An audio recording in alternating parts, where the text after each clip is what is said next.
Estamos con Juan Manuel López Caballero, invitado este día a analizar en la consulta temas como la recesión, la visita del presidente Uribe al presidente Obama en Estados Unidos, las implicaciones que pueda tener en Colombia, el caso del presidente Zelaya en Honduras y su destitución forzada, y distintos temas, pero basados en la economía. Juan Manuel, bienvenido. Juan Manuel es columnista de la revista Dinero, columnista del diario El Heraldo y un analista muy reconocido en el país. Bienvenido.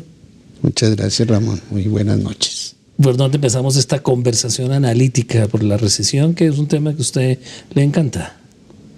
Pues más que encantarme es que es absolutamente abrumador en este momento. Por un lado, por lo grave de la recesión y por otro lado, por los debates que se han formado alrededor de ella.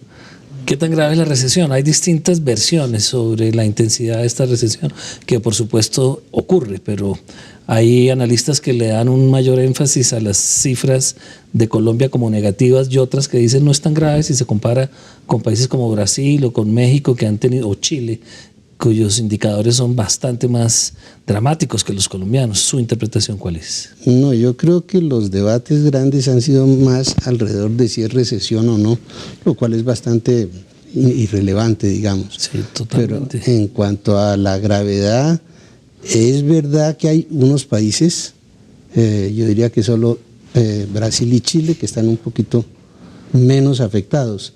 Pero el punto no es tanto los afectados que están en este momento, sino las perspectivas que hay. Le doy un solo dato.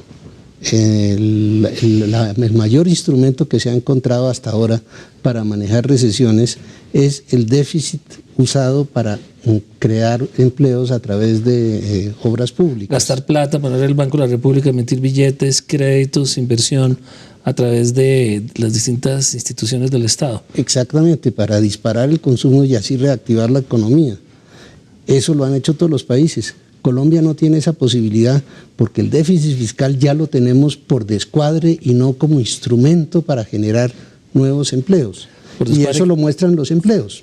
Es decir, el gobierno ha venido gastando a un ritmo mucho más alto de la generación de recursos tributarios, por ejemplo, o de crédito. Desde antes. Entonces, en este momento, el déficit ya nace no como un instrumento para disparar el consumo, sino como un mecanismo de ajuste para ocultar el descuadre anterior. Pero podría recurrir al crédito. Ya de hecho tiene un cupo bastante grande de 10 billones de dólares para utilizar en caso de emergencia y podría utilizarlo, supongo, en inversión en infraestructura. Pero eso dispararía aún más el déficit que ya existe. Acuérdense que el déficit... Pero salva la recesión. Hay límites para cada cosa. El déficit ya en este momento se multiplicó el de este año prácticamente por 2. De 9 pasó a 18. Y está previsto que para el año entrante se multiplique por 3. ¿De 9 a qué? ¿De 9%? 9 de billones. 9 billones de pesos, que es el faltante, digamos, que hay, que se está consiguiendo con crédito. Ya toca para este mismo año un descuadre de 8 más, de 9 más, y toca conseguir 18.8. Y para el año entrante ya hay un descuadre equivalente a 23.8 billones de pesos. Suponiendo que las cifras sigan igual en la economía. Pues suponiendo que se cumplan los ingresos, que de hecho están muy discutibles. Es decir, la tendencia no es a mejorar, sino la tendencia es a empeorar. ¿Y esos gastos no son reducibles porque son gastos oficiales del gobierno más? No, lo más grave es que lo que se ha reducido es obviamente en los sectores que se llaman los sectores sociales y en el sector inversión. Por ejemplo, la inversión pública, que estaba en 2.1% del presupuesto, pasó al 1.6%, que es prácticamente decir, el país se quedó quieto, no puede ni siquiera invertir. Pero entonces lo que usted está diciendo es que el gobierno se quedó sin herramienta para jugar con para reactivar la economía jugando con un gasto público. ¿No tiene cómo hacerlo? No solo eso es parte del problema. La otra parte del problema es que estamos metidos en unos gastos que no tienen financiación, especialmente el gasto de la guerra. La propuesta del presidente ahorita de crear un nuevo impuesto es justamente porque ese no está financiado. Es decir, el crecimiento del déficit no nace únicamente de la recesión, sino de un montaje financiero que se hizo que no estaba cubierto para el futuro. Está cubierto en la medida que el impuesto al patrimonio va hasta el 2011 y lo que se discute es si se prorroga o si se le carga a otro sector de la sociedad distinto a los propietarios del gran patrimonio nacional privado. Correcto, es decir, está financiado hasta el 2010 y se necesita refinanciar de ahí en adelante. Pero ¿qué es lo que se necesita refinanciar? No es una cosa ocasional, es el funcionamiento de 170.000 soldados profesionales que antes no se pagaban y ahora se tienen que seguir pagando indefinidamente, por lo menos mientras siga la guerra, y el funcionamiento de todo el equipamiento que hay de Black Hawks y de helicópteros y todo eso, lo cual hace una cosa todavía más grave y más paradójica, que es que la guerra se necesita mantenerla porque si no, no se sabe qué hacer con todo ese montaje que se hizo.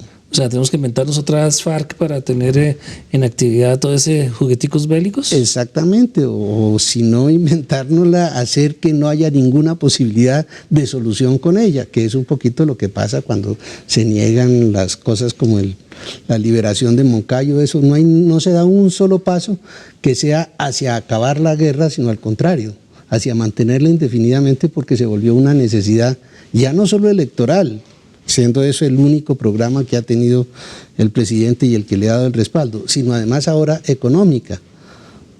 ¿Qué porcentaje del déficit ocupa el gasto militar? Porque todos estamos felices con la seguridad, pero nadie se está fijando en el costo que ha tenido esa seguridad. A ver, más que el porcentaje del déficit, que no se puede decir, es la suma, es decir, el 20% del presupuesto es presupuesto militar. ¿El 6% del PIB es correcto? Dentro del PIB, el 6.4% más o menos es el presupuesto que hoy tiene Colombia, que está por encima incluso, por ejemplo, de Estados Unidos, que tiene dos guerras, la guerra de Irak, la guerra de Afganistán, y que está manteniendo toda clase de armamento y de ejércitos por todas partes del mundo. ¿Cuánto es en Estados Unidos? 4.2, 4.3.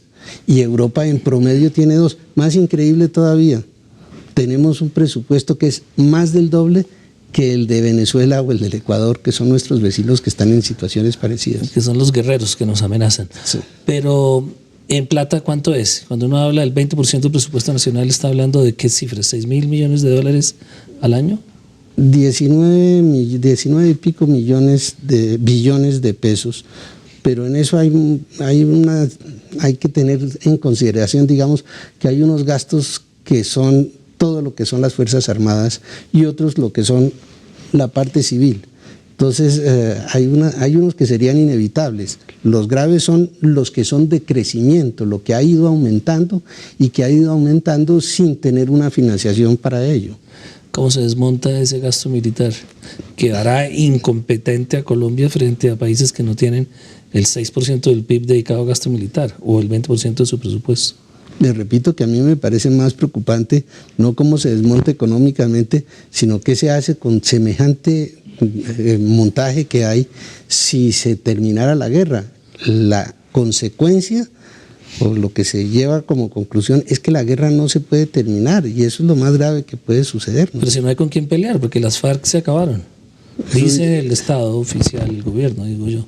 Bueno, es decir, se convirtió en una cosa que es terrible y que es medio paradójica, que es que la primera fuente de empleo en Colombia es la violencia. Es decir, cualquier desempleado lo primero que piensa es ¿para dónde me voy? Me voy para la guerrilla, me voy para los paramilitares, me voy para el ejército oficial. El ejército oficial, los soldados profesionales, haber conseguido 170.000 soldados profesionales en 2 años, gente que le toca dedicarse a matar o a que los maten, es porque realmente es la única opción que les queda. ¿Y policías? También ha habido un crecimiento, no tan grande, pero sobre todo se supone que la policía no está en el frente de batalla, se supone que son los soldados y los soldados profesionales. Acuérdese del debate que hubo sobre si los soldados no profesionales podrían estar en el frente de batalla o no. Los soldados profesionales tienen además un cargo adicional que es el de las pensiones, porque su volumen, 170.000, cuando empiecen a salir pensionados van a generar también un gasto bastante grande que hasta donde entiendo no está soportado en ningún ingreso. Ese es el aumento más grande que hay en este momento. Si mal no recuerdo, son cifras como el 47% lo que aumentó en este par de años las obligaciones pensionales del Estado.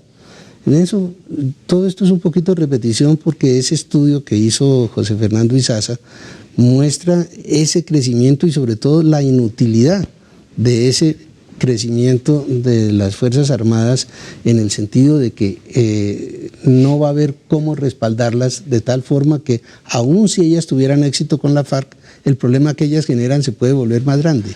Déjame ponerlo en otros términos, a ver si entiende uno claramente cuál es la dimensión del gasto militar.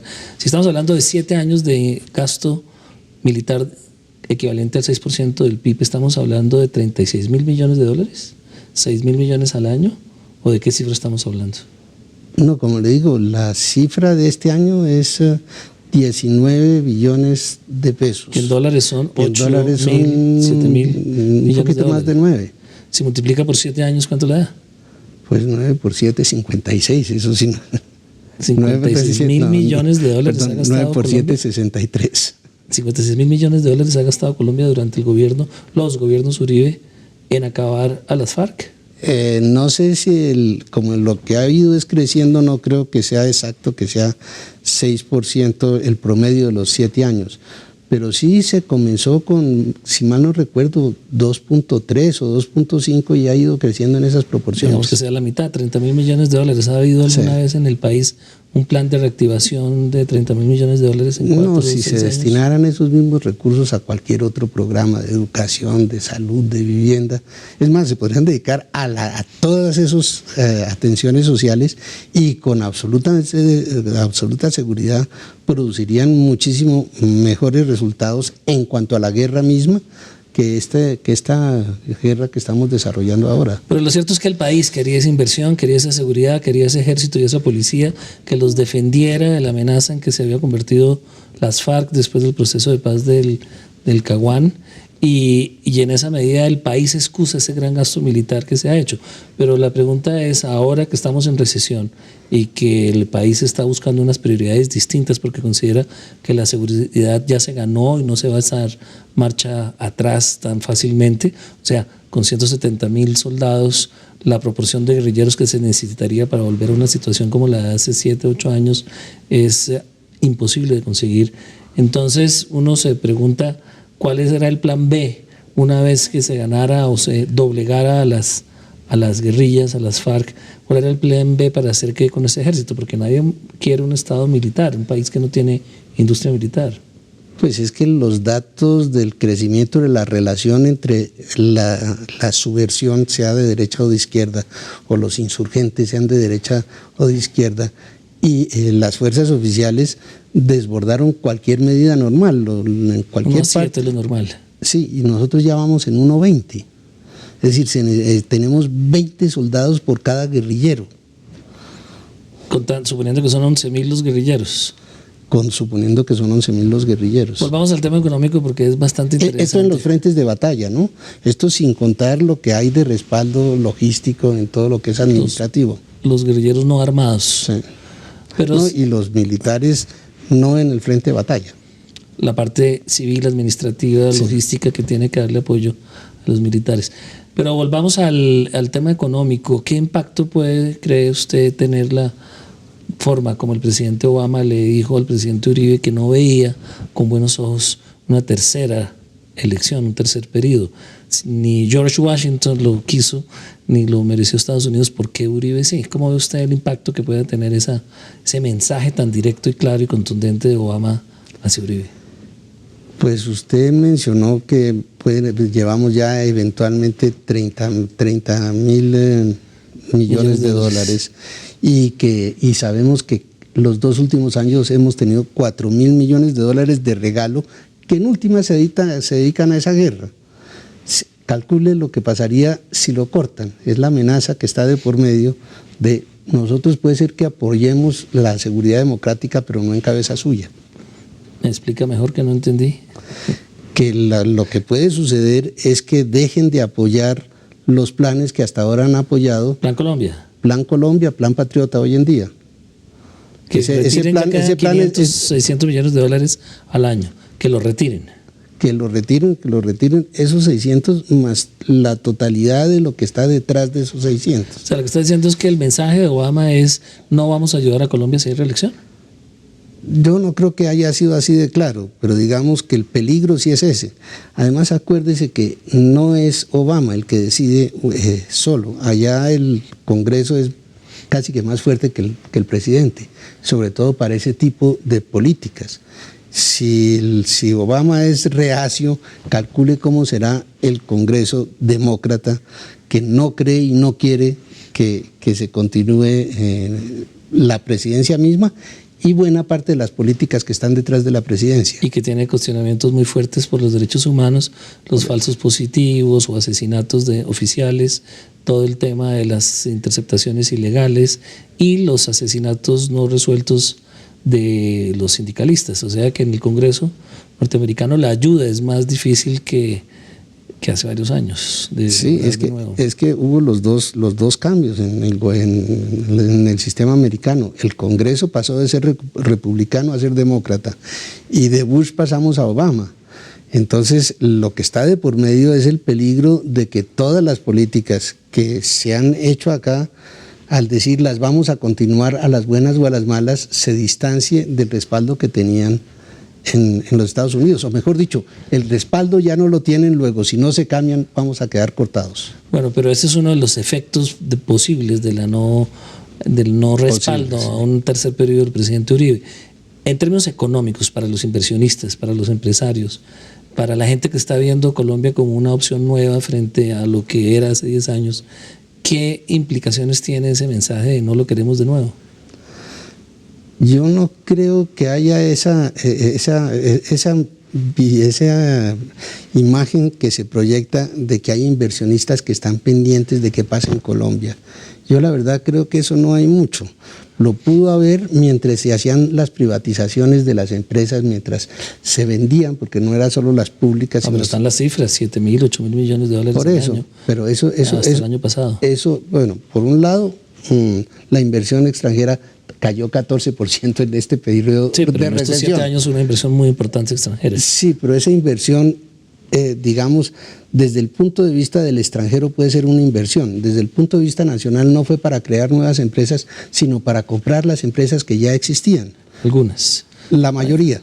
Es decir, nosotros perdimos todas las empresas bandera. No solo las del Grupo Santo Domingo, sino el Grupo Cafetero, de todas se perdió. De las 20 empresas más grandes que hay en Colombia, 15 son extranjeras en este momento. A ver. Todas, Avianca, Caracol, el tiempo no alcanza a entrar en eso. Caracol Radio, la televisión. Sí. Éxito, Casino de Francia. El café. Sadmir, ya lo dijimos. ¿El café por qué? El tabaco, ¿El café perdón, Coltabaco, las 15 más grandes. ¿Y eso qué quiere decir entonces en su modelo? ¿Que no importó que se hubiera restablecido la seguridad desde el punto de vista de la inversión extranjera? No, que era un negocio comprar barato. Se compró a la 10ª parte de lo que valían.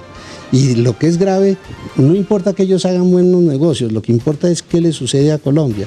Colombia recibió un ingreso transitorio, pero contra ese ingreso transitorio todos los rendimientos se están enviando al extranjero, o se deben enviar al extranjero, con lo cual el resultado a la larga es negativo y no positivo. Vamos a hacer una pausa y continuamos en este análisis sobre la recesión económica, la visita del presidente Uribe al presidente Obama y otros temas de interés. Ya continuamos en la consulta.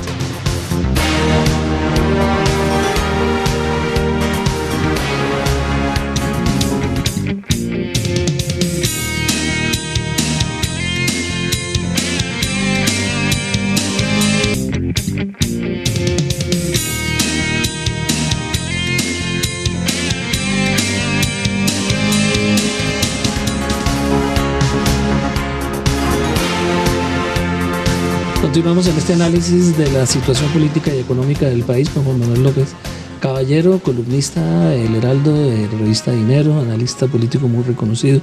Y estábamos hablando del impacto que podía tener la declaración del presidente Obama afirmando que no era conveniente para, a juicio de él, una nueva reelección del presidente Uribe.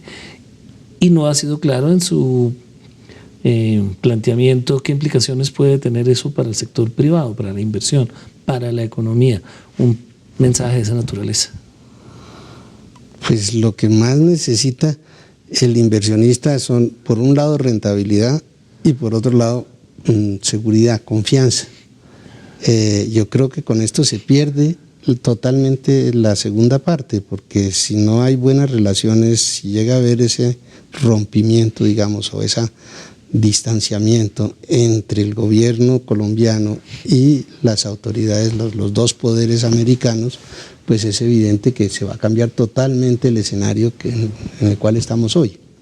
Pero, ¿por qué? Si la gente considera que Estados Unidos necesita a Colombia como un aliado incondicional para enfrentar a Chávez, a Evo Morales, a Correa, a toda la línea chavista que alrededor de Colombia se ha fortalecido electoralmente y en el poder, ¿por qué habría de abandonar a Estados Unidos a Colombia y a Uribe en especial? A ver, porque, repito, el enfoque que tienen los dos poderes americanos no gira alrededor de que Colombia es el mejor aliado, porque era el mejor aliado de Bush para la lucha antiterrorista y para enfrentar a Venezuela, Ecuador, etcétera. La visión que tiene tanto el Congreso, y hago mucho énfasis en el Congreso más que en Obama, es que ya no estamos en esa posición de guerrear contra todo el mundo.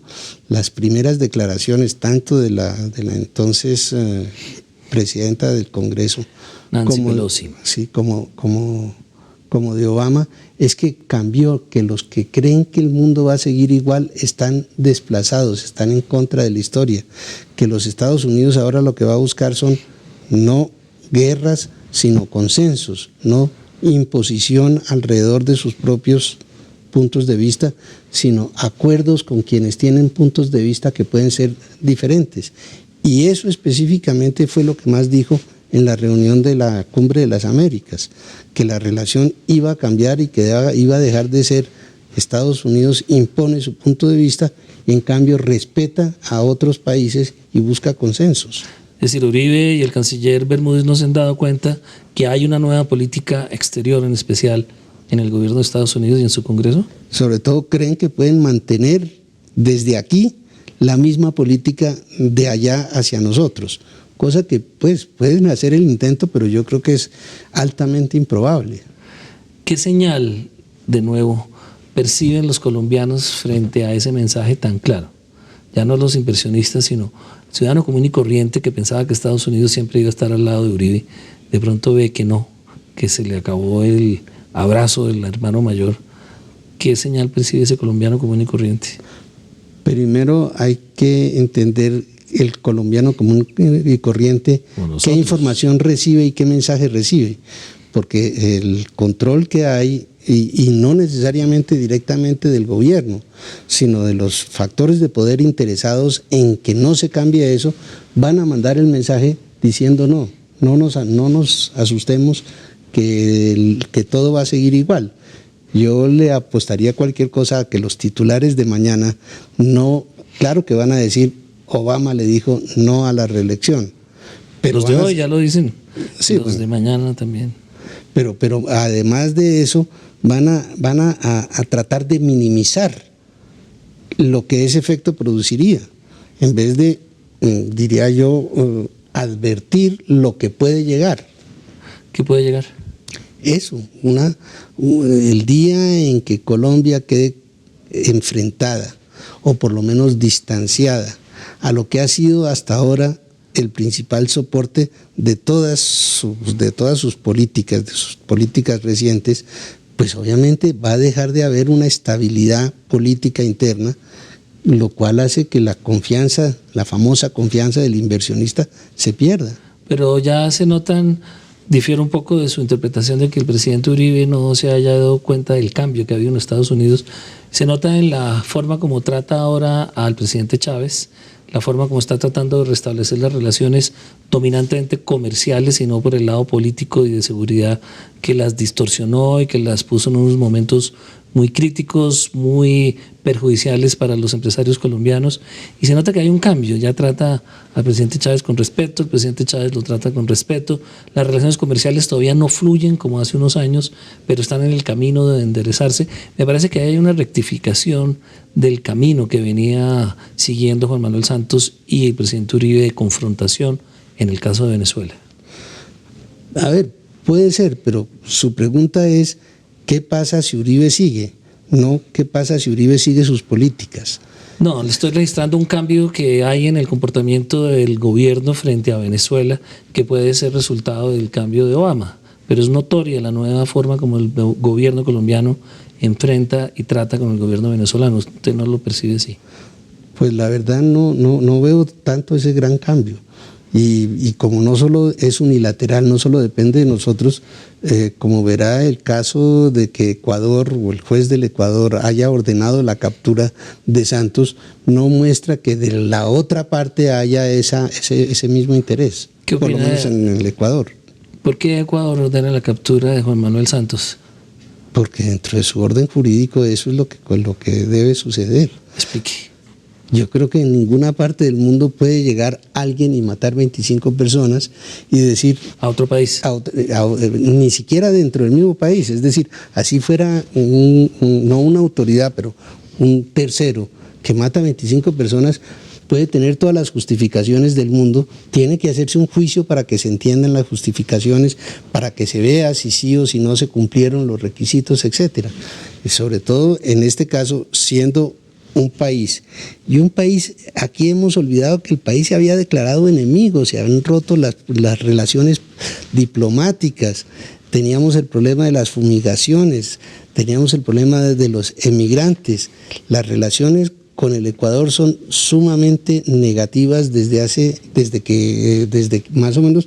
Desde el bombardeo que acabó con la vida de los Reyes. desde antes. Las fumigaciones eran desde antes, ya existía la demanda del Ecuador contra Colombia en los organismos internacionales por las fumigaciones.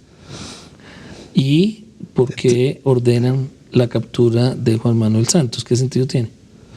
Porque dentro de cualquier investigación, la cabeza, digamos, visible de lo que es un grupo organizado, y en este caso el grupo organizado es el Ejército Colombiano, pero eso no tiene nada que ver. La cabeza visible es la primera que debe ser llamada... El autor intelectual. El que ordena, puede ser más que el autor intelectual. Y es decir, puede ser que no sea solo el que lo tramó, sino el que además dirigió y ordenó que se hiciera. O sea, Juan Manuel Santos tiene dos naciones vecinas enemigas de su candidatura, Venezuela y Ecuador, en una con orden de captura. O sea, sería un candidato que no puede ir a uno de los países vecinos y posiblemente por solidaridad Venezuela sea de los primeros países que acoja y reproduzca esa orden de captura a través de la Interpol.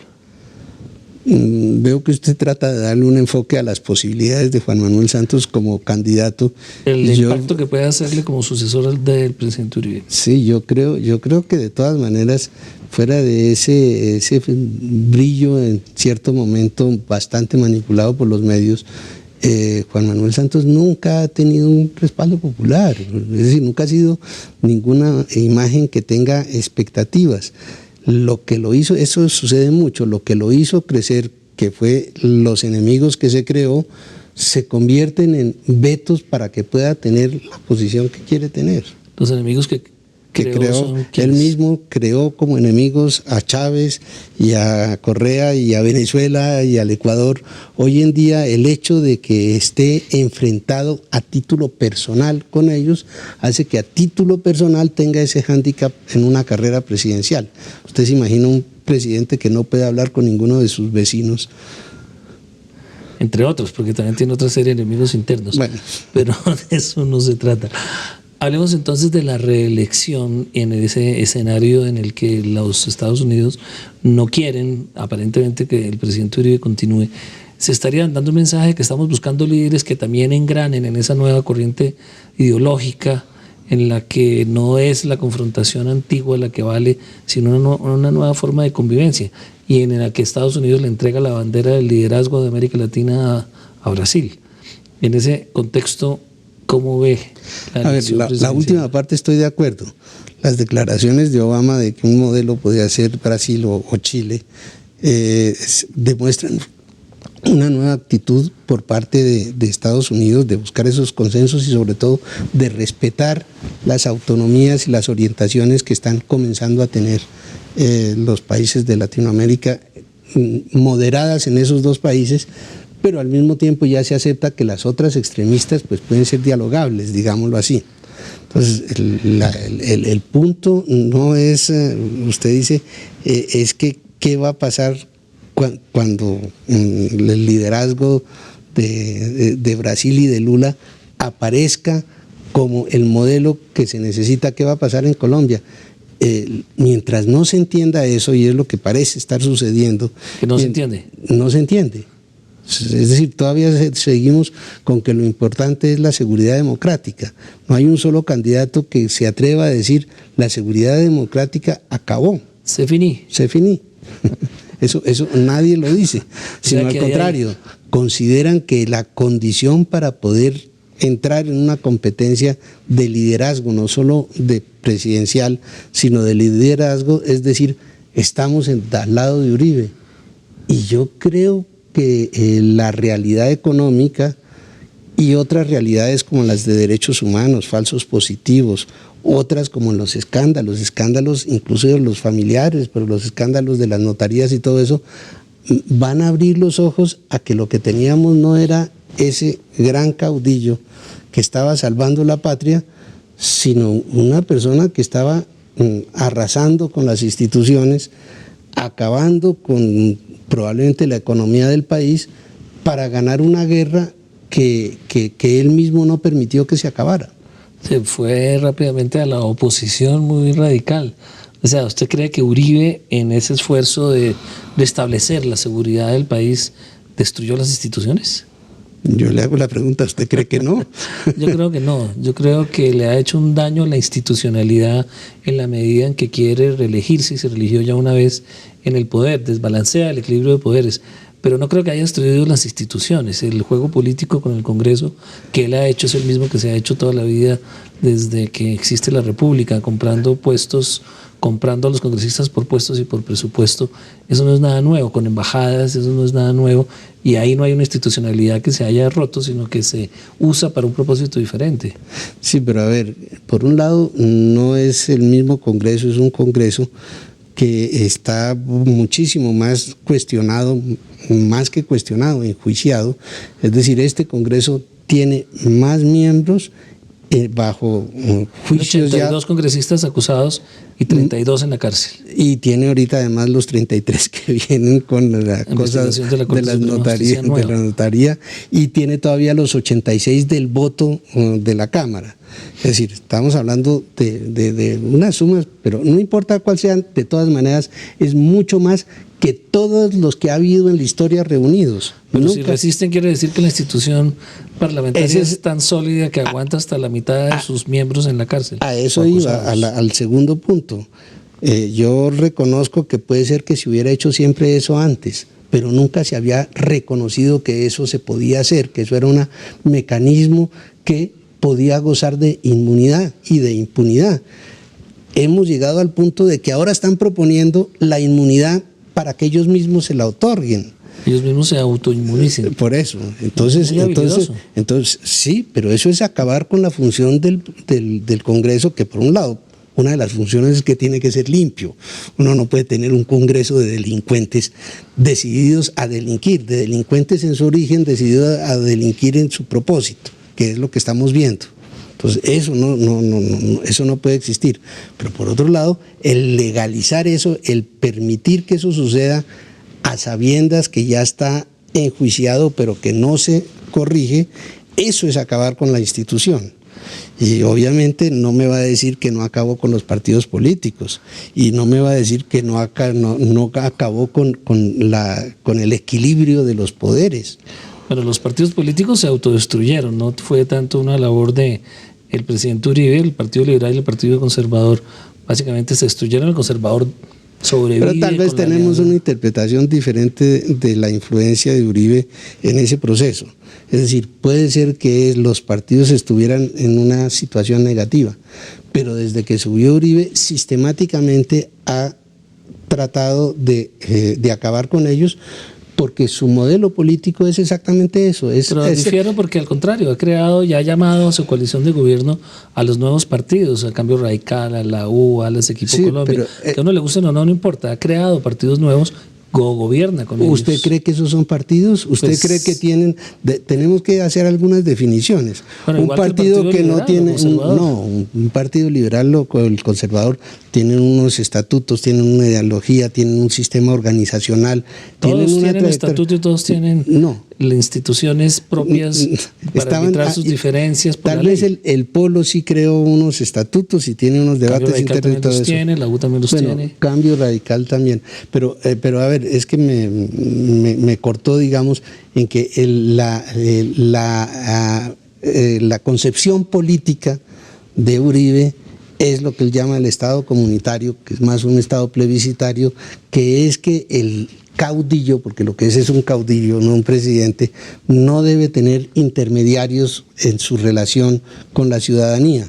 Entonces, por eso es que el Congreso debe ser sometido, porque solo puede servir para los propósitos del caudillo. Y por eso es que los partidos lo que son es un estorbo, puesto que supuestamente serían el canal de comunicación que impide que el presidente tenga la relación directa con la ciudadanía. Estoy de acuerdo con usted si por partidos usted entiende solamente el Partido Liberal, porque los otros partidos que se han creado, que son justamente decisiones en su mayoría del Partido Liberal, se han conformado nuevas organizaciones políticas que son las que el presidente convoca para cogobernar con él, y les da ministerios, y les da embajadas, y les da presupuesto. Mejor dicho, no lo volvamos una discusión semántica. ¿Usted cree que esos son partidos? Yo creo que no son propiamente partidos. Pero si sacan votos, tienen representación, tienen ideología. Por eso tenemos definiciones diferentes. Yo creo que son unas coyunturas que giran alrededor de que Uribe exista. Yo no creo que Alas o Equipo Colombia o ni siquiera la U sobrevivan a la desaparición de Uribe. ¿Y el Partido Liberal, por qué sí sería partido? Porque el Partido Liberal no está dependiendo de una persona. Es decir, lo que ahí entramos en otro tema, que es posible que la persona que más haya contribuido o colaborado con Uribe para acabar con el Partido Liberal sea Gaviria.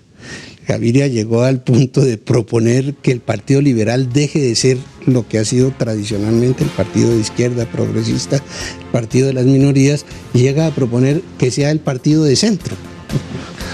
Ya continuamos en este análisis con Juan Manuel López Caballero sobre la política colombiana, la recesión económica y otros temas.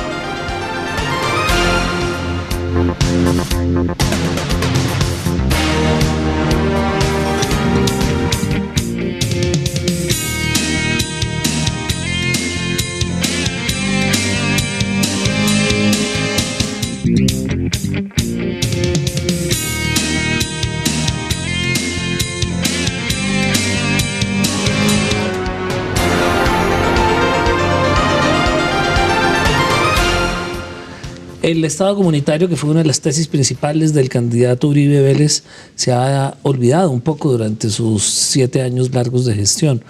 7 años va a cumplir apenas.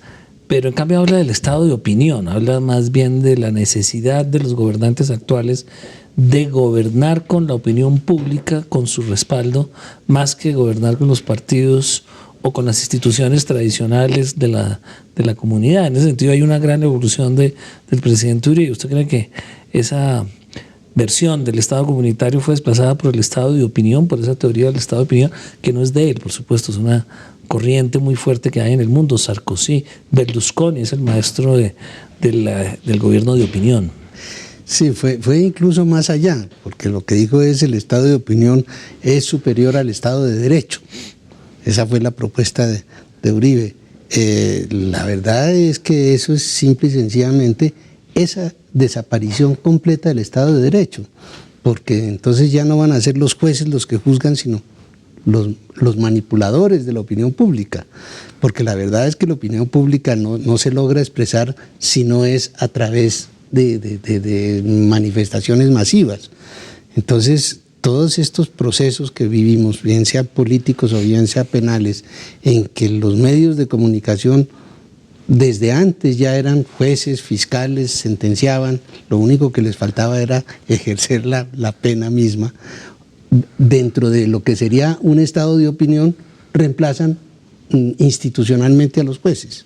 En parte porque el presidente también está recorriendo el país, como usted bien lo dijo, que era parte de su anterior doctrina, visitando cada municipio con sus consejos comunales, llevándole el gobierno, acercándolo a la gente, rindiendo cuentas, exigiéndole a sus funcionarios que cumplan las promesas que hicieron, los compromisos que hay escritos en los planes de desarrollo, y eso también es un gobierno de opinión, que le está poniendo la cara a la gente, no porque los medios digan, los grandes medios masivos digan que está haciendo las cosas bien, sino porque el presidente coge su avión privado y está en Cali a las 7 de la mañana, en Riohacha a las 5 de la tarde, en Washington al otro día, está omnipresente y está haciendo una tarea que la comunidad le está pidiendo. Entonces, eso también le da opinión, eso también es estado de opinión, es lo mismo que hace Chávez, sí, guardadas proporciones por sus diferencias ideológicas. Yo no trato tanto de decir que no es un gobierno de opinión, sino que un gobierno de opinión es casi que lo contrario de un gobierno de derecho. Es decir, un gobierno de opinión no tiene regla diferente del de tener el apoyo de las mayorías. En ese caso, entonces, nos encontraríamos, por ejemplo, en que si las mayorías deciden que hay que sacrificar a las minorías, las sacrifican, o pueden, sin ninguna limitación, dedicarse a la tortura, un poquito lo que pasó en Estados Unidos cuando semilegalizaron la tortura, a pesar de que es lo más conocido del mundo que está excluida, o la esclavitud. Un gobierno de opinión puede decir, ¿por qué no convertimos en esclavos a los guerrilleros capturados? Mucha gente diría que es una buena idea. Sí, sí, por eso. Entonces, eso es contraderecho. Ese es el problema del gobierno de opinión. Bueno, hay un problema peor, que es que en un gobierno de opinión, el tener una opinión diferente a la oficial ya es un delito, ya es perseguido. Está llevando al extremo el gobierno de opinión, porque sí se respeta el Estado de Derecho, como pasa en Italia, o el mismo Sarkozy en Francia, o el mismo Bush en Estados Unidos, pero se utiliza esos mecanismos que solamente tiene el gobernante para construir una opinión favorable. A veces ficticia, a veces real. Ficticia, cuando el presidente Bush dice que hay armas de destrucción masiva en Irak y que eso justifica la invasión, es ficticio, no era cierto, era un montaje, una mentira. O real, cuando la gente ve que sí se ha logrado un resultado, como en el caso del presidente Uribe, frente a la seguridad y frente a la derrota o la disminución de la actividad guerrillera. Entonces construye opinión con base en hechos ciertos, como se puede construir opinión con base en hechos falsos, que son los que usted dice llevan a un rompimiento del Estado de Derecho, pero no es lo que estamos viviendo en Colombia, no hay un rompimiento del Estado de Derecho. Estamos a medias. A ver, primero, mi punto de partida fue lo que dijo el presidente, que estábamos en un estado de opinión que es superior a un estado de derecho, es decir, que propone que reemplace un estado de derecho, y que lo estamos viviendo. Cuando digo a medias, yo sí creo que lo que estamos viendo como persecución de la opinión es más que un ejemplo de lo que decía antes. Un gobierno de opinión puede dedicarse a considerar delincuente a todo el que piense diferente del pensamiento oficial, y eso lo estamos viendo. Y no solo el pensar que es un delincuente, sino el tratarlo como un delincuente o como un delincuente potencial, con chuzadas, con persecuciones judiciales, con demandas sin fundamento, o cuyo fundamento es la presunción de que por pensar diferente pueden ser insurgentes. Su punto es bien interesante porque justamente es el que da lugar a las distorsiones que existen, porque el estado de opinión lo que dice es que el gobernante en esta época tiene que estar oyendo al ciudadano en sus expectativas, en sus anhelos, en sus necesidades cotidianas, y tiene que reaccionar muy rápidamente. El Congreso no es nada distinto al estado de opinión, sino que aquí se utilizan las herramientas tecnológicas de comunicación moderna, desde el avión hasta la internet. pero eso no quiere decir que se suspenda el Estado de Derecho. El Congreso es la moral del país en el momento en que se está legislando. El Congreso hace 6, 7 años estaba de acuerdo con la zona de despeje y los guerrilleros eran unos rebeldes, unos insurgentes que tenían unas banderas.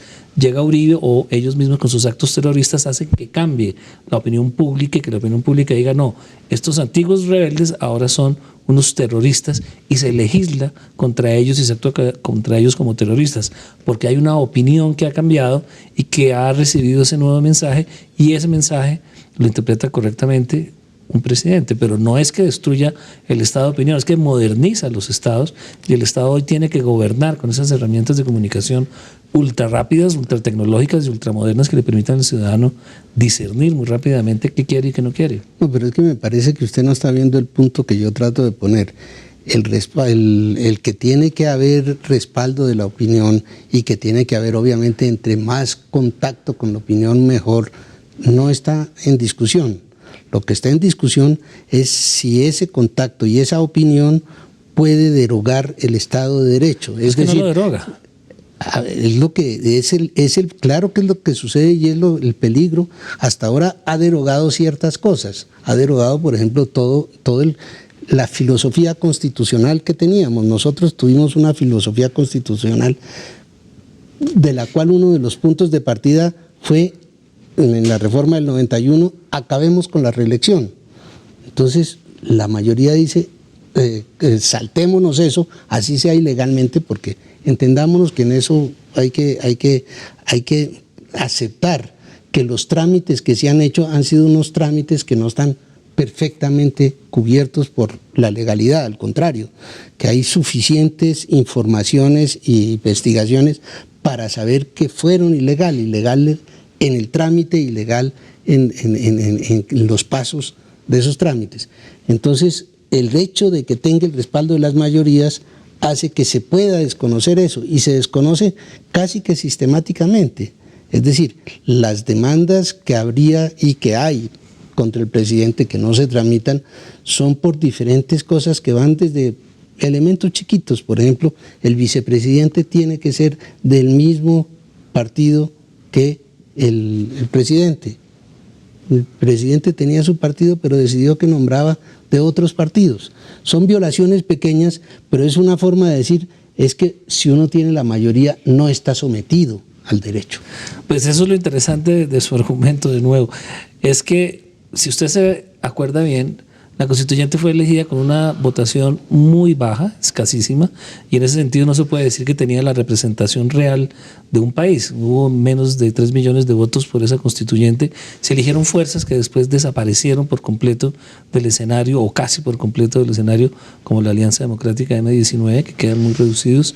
Y en ese sentido la sociedad evoluciona y la constitución per se o el Congreso per se no son capaces de interpretar ese cambio hasta que llega un líder que entra en ese contacto con la comunidad y hace los cambios que la mayoría de la ciudadanía está exigiendo. Por eso le perdonan a Uribe todo, no se lo perdonan porque sea un dictador o un caudillo, sino porque están de acuerdo con lo que está haciendo. Sí, claro, pero a ver, yo no estoy negando ese hecho, estoy diciendo que ese hecho produce un descalabro a el Estado de Derecho. Pues rompe la burocracia tramitológica, sí, llamémoslo así. Sí, es decir, acuérdese que para usar el ejemplo hasta dónde se puede llegar, eso fue lo que pasó con la Alemania nazi. La Alemania nazi no fue Hitler, fue la ciudadanía alemana la que respaldó todos esos procesos, todos los procesos tanto de exterminio de los judíos como de anexión a todos los vecinos.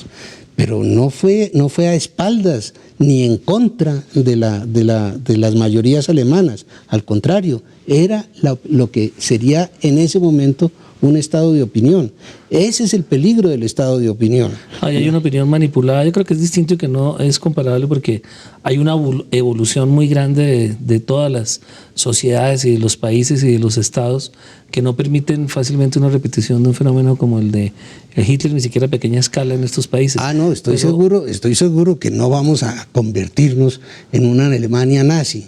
Pero lo que quiero decir es que el gobierno de opinión permite desbordamientos en que se están desconociendo totalmente tanto la letra como el espíritu de un Estado de Derecho. Si no aparecen las instituciones públicas, que pueden ser unos medios de comunicación democráticos que le permitan al ciudadano minoritario expresarse. En ese sentido sí hay un peligro en el estado de opinión que corrigió Estados Unidos al elegir a Obama utilizando las herramientas nuevas de la Internet para comunicarse con el ciudadano. Porque ¿por qué Estados Unidos, la población, el ciudadano de Estados Unidos y el mundo se da cuenta que Bush le miente cuando invade Irak, cuando se descubre que no hay esas armas y que realmente lo que está detrás es el interés del petróleo, el interés de la economía, el interés de buscar un enclave nuevo en el lejano oriente, o en el Medio Oriente es este? Cuando se descubre todo eso, el ciudadano reacciona. Entonces, el punto no es el estado de opinión, sino que haya que se creen las herramientas para que el ciudadano pueda comunicarse con el gobernante de una manera real, para que no sea engañado ni una parte no engaña a la otra. Esa es la diferencia. Y ahí no hay restricciones, no debe haber restricciones y no las ha habido en Colombia. Uribe no ha tratado de controlar, como lo hacen en China o en otros países totalitarios, estos sistemas de comunicación. La gente fluye y de hecho hay una oposición fuerte. Usted como parte de los medios le da tanto más importancia, como más valor, más institucionalidad, como la palabra que usted usó, que la que le doy yo. Yo creo que los medios son más una rueda suelta. Yo no creo que tengan una función definida. Pero claro que no me refiero a la Caracol y RCN. No. Me refiero a la comunicación. Yo también. Digital. Es decir, no existe la responsabilidad por parte de quienes manejan los medios ante la cual pueda ser llamados a lo están ejerciendo bien o lo están ejerciendo mal. Es solo un poder que llega hasta donde lo logras, porque no lo tranque un poder más fuerte. En el caso por ejemplo, en el caso de Irak, yo creo, no comparto su análisis. Yo no creo que los ciudadanos americanos, al darse cuenta de que eran mentiras, decidieron que Bush era... Bueno, es una forma muy rápida de contar el proceso. Sí, pero yo creo que lo que sucedió fue que no les resultó la guerra.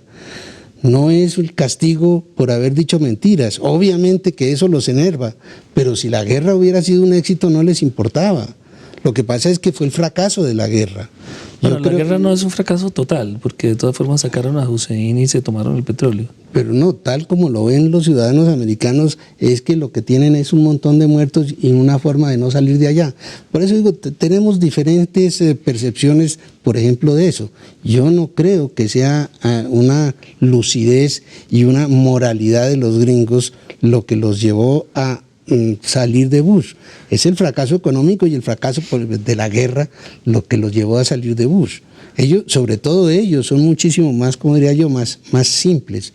Ellos son más pero si no tienen la herramienta de la comunicación, que es lo que le da vida al estado de opinión, ese ciudadano hubiera caído en las fauces de las maquinarias electorales tradicionales. Y el mismo Obama derrota las maquinarias de los Clinton, que era la más poderosa que existía en Estados Unidos, justamente gracias a este estado de opinión. Estamos en ese proceso, se están creando nuevos medios para divulgar o para crear opinión que probablemente estén rompiendo lo que hasta ahora había sido esos poderes mediáticos. Pero como le digo, usted tiene mucho más fe y le da mucha más pureza, si se puede llamar así, a esos medios. Esos medios a su turno caen en manos de quienes los logran controlar. Ya hay el caso de controles, por ejemplo, oficiales, estatales, en Corea, en China, están controlando y filtrando la información de Internet. Y obviamente también lo más probable, y eso se empieza también a ver, caen en manos de los promotores, de los que son los que hacen la publicidad, de los que alcanzan a manipular el mecanismo de Internet. Va a haber gente que lo controla, está habiendo gente que lo controla. Creo que cada vez es más difícil controlarlo porque, de nuevo, el ciudadano puede fluir por ahora con una libertad bastante grande y eso es lo que el gobernante recoge. Por eso es tan interesante la nueva herramienta y tan interesante el gobierno de opinión. Pero en esto estamos en matices. Yo estoy de acuerdo en que el Internet es y los diferentes medios que están saliendo, los TV cables y cosas de esas son nuevos. Estas TV cables muy importantes. Sí, usted haga su publicidad, que a mí no me toca hacerlo. pero es cuestión de matices. Yo creo que sí es, pero de todas maneras los que opinan en la red casi siempre, por lo menos por ahora, tienen como fuente de información los medios que antes existían. Una persona que comenta algo en la red está comentando la información que recibió de un medio de divulgación que capta, que tiene por función captar una información y divulgarla al público. Hay un origen de todas formas. Juan Manuel López, muchísimas gracias por acompañarnos en la consulta. Ha sido un análisis muy interesante. Esperamos tenerlo como invitado varias veces aquí en este programa. Bueno.